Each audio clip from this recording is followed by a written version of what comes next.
Hello guys, this is technically the second video in my exploration of Red Faction Guerrilla. It is going to be the first actual lore video that I'm going to try and make.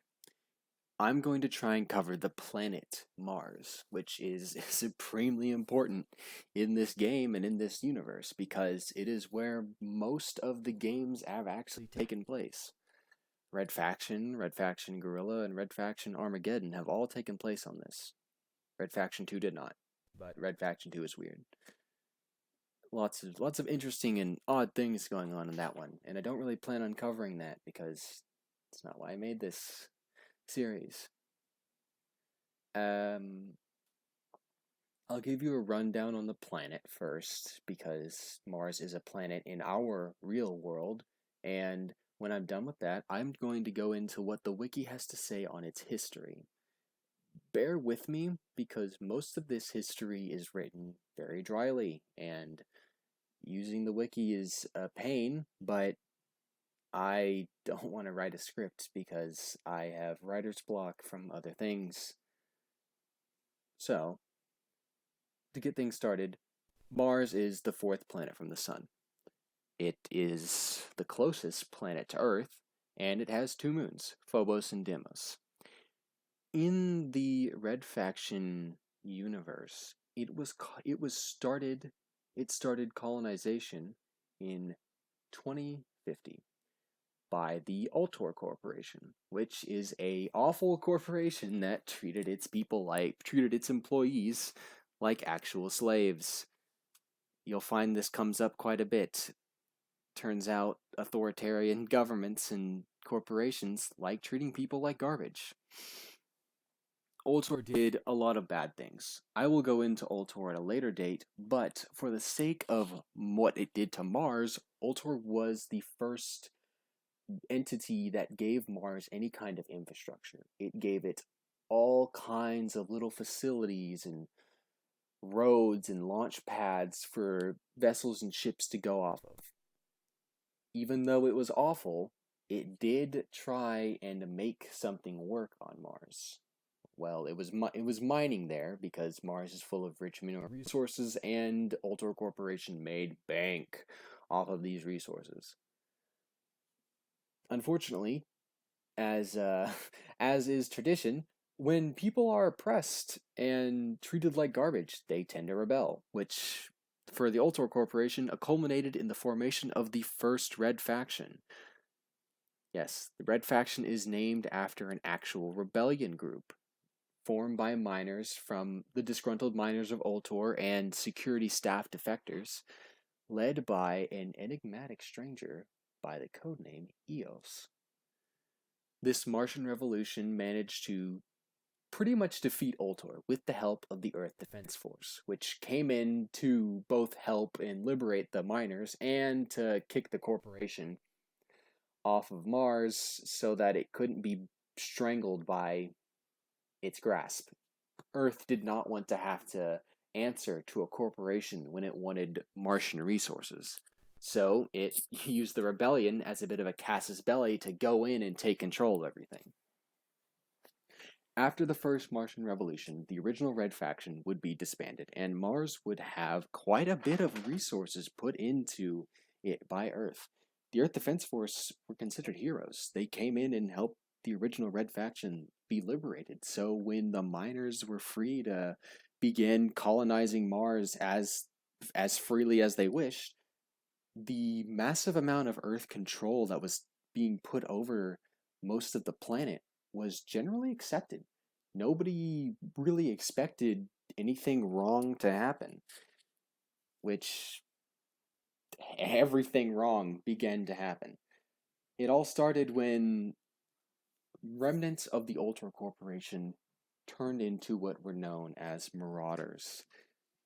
A bunch of bitter scientists who were very upset about having all of their really cool and illegal knowledge and resources sacked by a bunch of Luddite miners and Earth government authoritarians, decided to go off into the Martian wilderness, if you could call it that, and form their own tribal cult societies.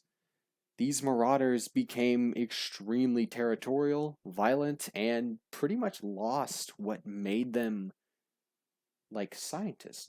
They developed this society of engineers and warriors who, on one hand, were still extremely innovative and intelligent and managed to carve out existences by using the scraps of their once great corporate infrastructure to create all kinds of shelters and societies around Mars. On the other hand, they devolved into, again, marauders, raiders who attacked people and killed innocents and developed this purist ideal that they are the Martians and nobody else is. Yeah, safe to say that when the EDF encountered these guys, it got really bad really quickly. For Mars, the first Marauder War was the tipping point towards the second Martian Revolution. After the EDF were actually kicked out of Marauder main territory, the military presence on Mars was increased a bunch. Earth feared what happened. Earth feared that the same revolution that happened to Ultor would happen to them. And so their response was to turn the entire region into a military dictatorship led by a shadow government that treated the entire population like slaves. Deja vu. Corporations like the Amoruco Corporation worked with the Earth government to help them turn people into basically slaves, making people work for very little and making everyone involved extremely unhappy. Well, except for the EDF. The EDF had become the oppressors after all that time. Their reputation was pretty much wiped out, with most miners just calling them drones. So the Second Martian Revolution occurred, and the Second Martian Revolution is when Red Faction Guerrilla takes place. It's an interesting time, and I believe that for its lacking, it's good. Mars in Red Faction Guerrilla is actually divided in a few subsectors. The main region is called Tharsis, which is a bit of a mouthful because it's spelled weird, but it's a good name. It has subsectors to help govern and generally separate the loyal Earth EDF and the rabble that are the Martian colonists. The first of these subsectors is, of course, the capital, Eos. It is named after the leader of the first Martian Revolution, who went by the codename Eos.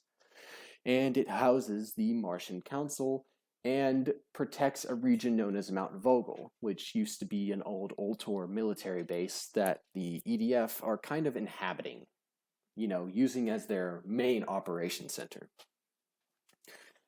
Eos is where most people who are from Earth live. Mars-born individuals rarely are allowed to live in Eos, and it is primarily full of Earth colonists, many of which see the EDF's oppression of the local populace as a important means to an end.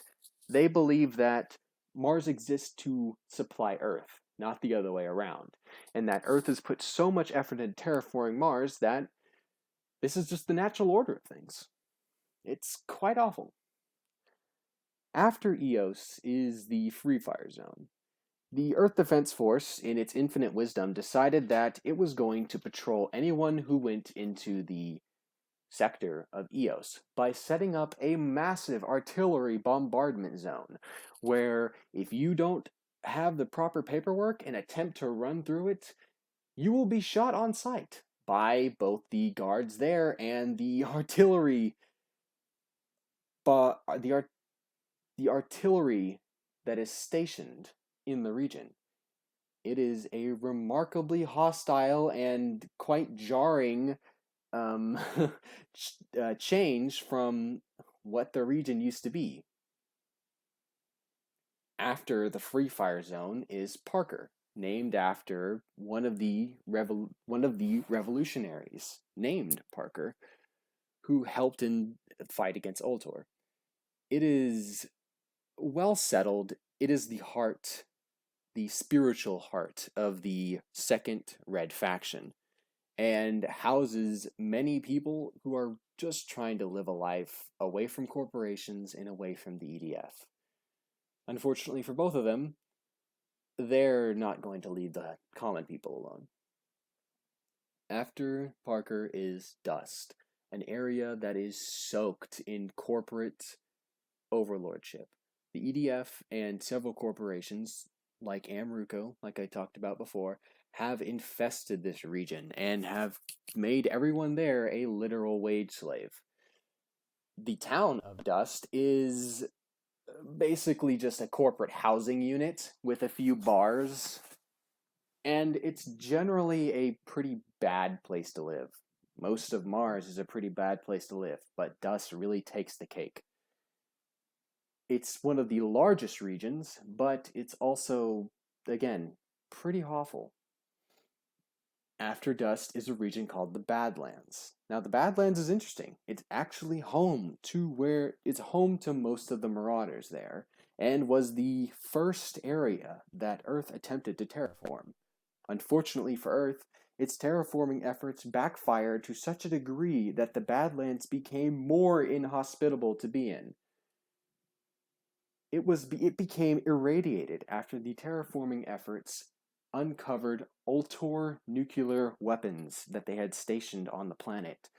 Several nuclear weapons were broken. They had their nuclear payload exposed to groundwater that had been discovered, that had been created by the terraforming equipment, and turned a large portion of the region into just a radioactive hellhole. It is unknown where the Marauders are in the Badlands. It is amazing that anything can survive in the Badlands. But they do. The EDF has a massive base out in the Badlands as well, and it is believed they're looking for something. Could be that the region is full of Ultor ruins and they want some of that high tech that was left behind, or they just could be worried about the Marauders constantly attacking the convoys that move through the region. Either way, it's awful.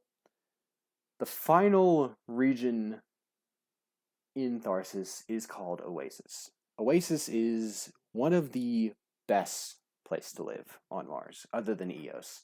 Oasis actually has grass growing in its many fields. It is one of the places where the terraforming efforts of the EDF have worked phenomenally.